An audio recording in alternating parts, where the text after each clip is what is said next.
Sa panahon natin ngayon, ang mga ngiti ng bawat Pilipino may mga kwentong hindi natin agad nakikita. Mga kwento ng paghihintay, pangarap at pagsakripisyo. Sa gitna ng tumataas na unemployment rate sa Pilipinas, araw-araw na lumalaban ang milyon-milyon na Pilipino para lang mabuhay sa mundong may mataas na pamantayan pero kakaunti ang oportunidad. At ito, ang kwento ko. Hays, tignan ko nga kung magkano na lang pera ko. Paano na lang ulam namin ng pamilya ko? Hindi kasya ang 50 pesos, di bali? May invest naman ako sa Maynila. Hindi mo po ice cream doon? Sige, una ka na. Susunod ako.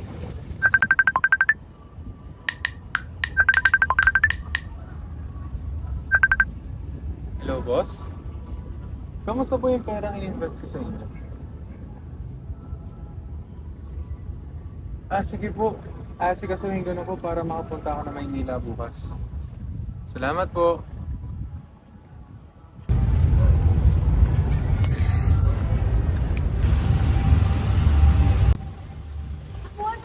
Bebe, ito. Asan tatay mo? Bebe, ba't ang tagal mo? Tara na.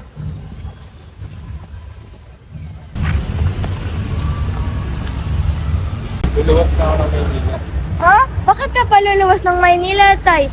Maayos naman tayo dito. Ay, Anak, sandali. kailangan mo pang lumuwas. Maayos naman buhay natin dito, ah. Para mas maganda yung kinabukasan niya. Kailangan ba talaga? Malaki yung pera eh.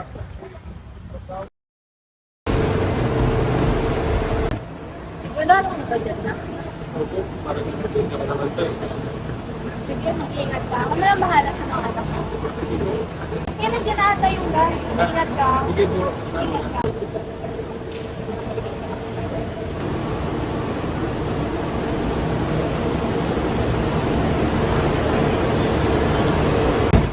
Ano po matupiling ko natin? Yung ticket po sa ticket center po. Ito na punta niyo po. Manila. Punta na kayo doon. Sa ticket center.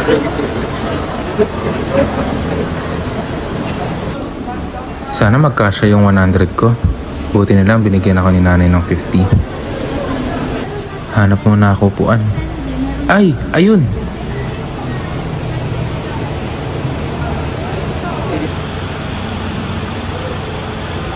Chat ko kaya napapunta na ako Maynila para makuha ko agad yung pera ko.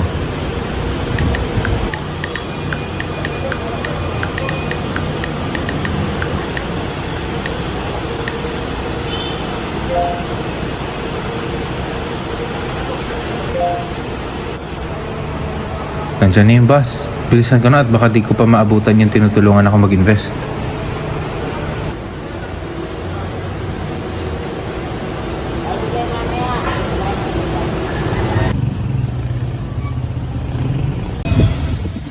Ganito na kaya yung nag-recruit sa akin. Hala? Asan yung number niya? Alam ko na save ko yun eh. Ba't nawala? Sakay kaya muna ako ng jeep. Try ko hanapin yung location nun.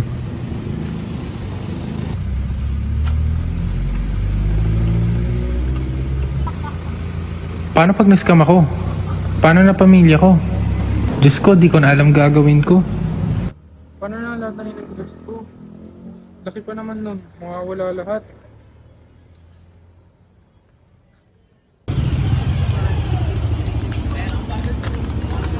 Hello po, job recruitment po. Hi, job recruitment po.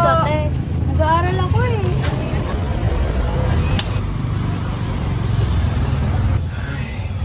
Ano kaya sasabihin ko na ito? Wala nang natira ang pera. Naubos na lahat. Wala nang natira sa akin. Gusto mo ra? Ano pong klaseng racket ka? Delivery ko lang, mabilis ang pera dito. Lang ano po? Shabu. Ha? Hindi ba ako mahuhuli dyan? Yan, gusto lang ingat ka lang. Di ba kailangan mo ng pera? Oo. Tara na. Sige, bahala na. Tara, may dala ako dito.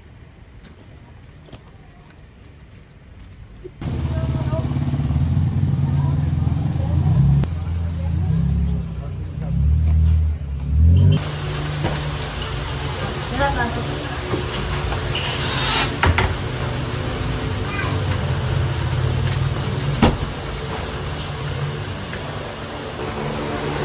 Buka dyan.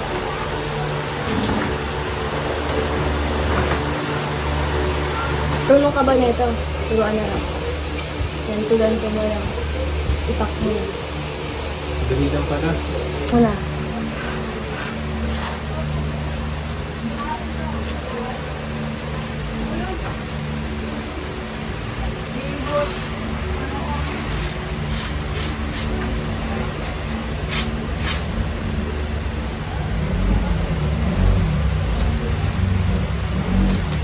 Pitik-pitikin mo. Good quality.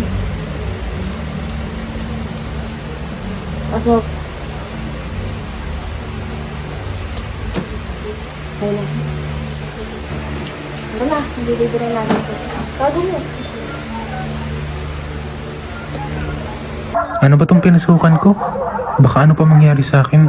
Hindi tama tong ginagawa ko. Tutuloy ko pa ba to? Tama pa ba to? Paano na pamilya ko pag nakulong ako? Ayoko na, hindi ko na itutuloy ito.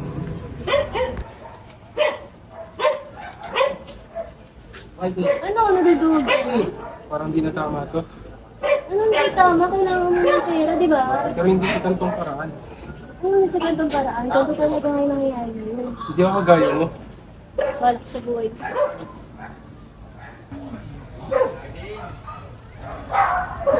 Ang dami na nangyari sa araw ko. Na-scam, inalok magbenta ng shabu, at wala akong pera. Hanap muna ako ng patutulugan ko nito. Ah, ito!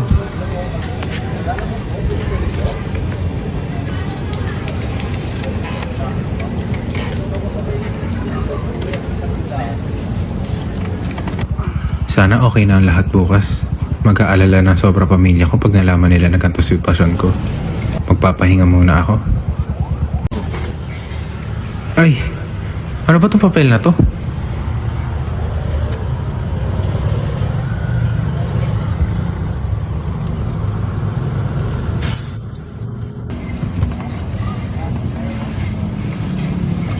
Open for job recruitment.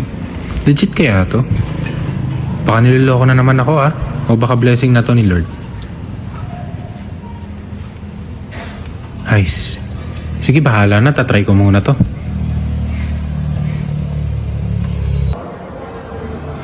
Sana hindi to scam. Kailangan ko to para sa pamilya ko.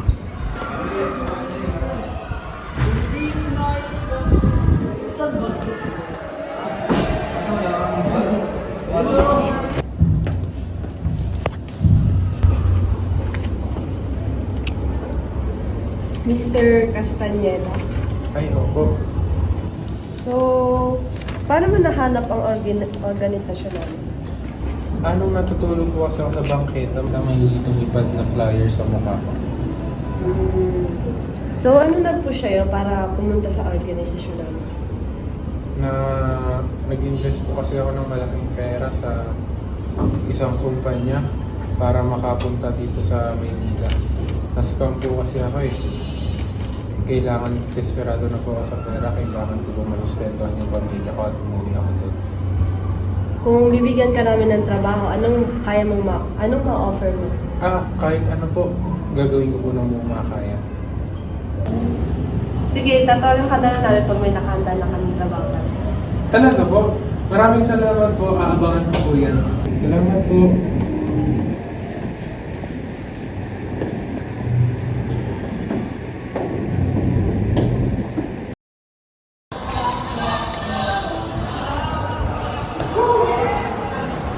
Thank you, Lord. Hindi scam.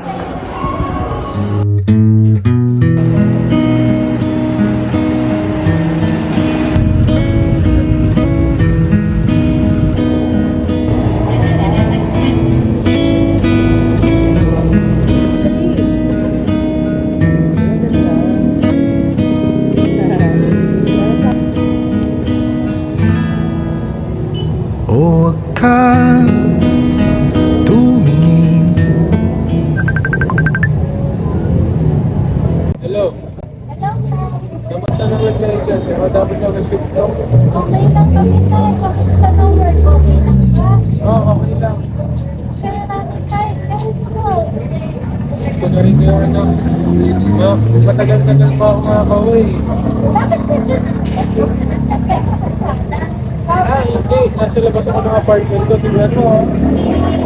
Oh. Sige tayo. Mag-iingat ka ha. Sige na, paitin.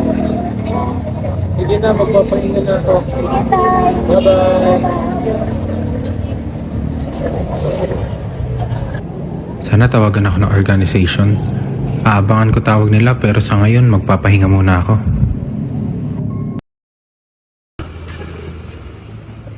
Hello po? Kayo po ba yung taga-organization? Talaga po? Sige po. Message nyo na lang po sa akin yung address. Sige po. Salamat po.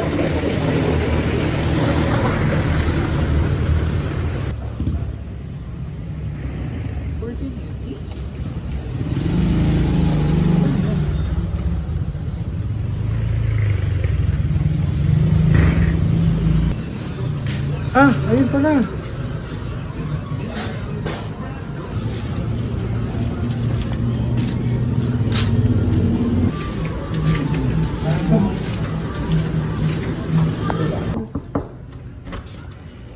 Ikaw na ba si Hector, yung bagong kasambahay? Opo. O sige, pumasok ka na dito. Alis na ako, late na ako. Ikaw Sige na po. bahala dyan. Salamat po. Ingat po kayo.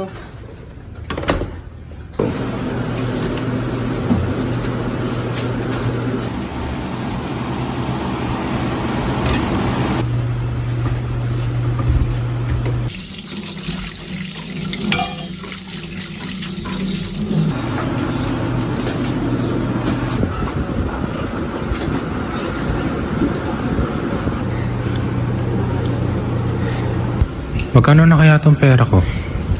Nakakapagod magtrabaho pero para sa pamilya ko naman to.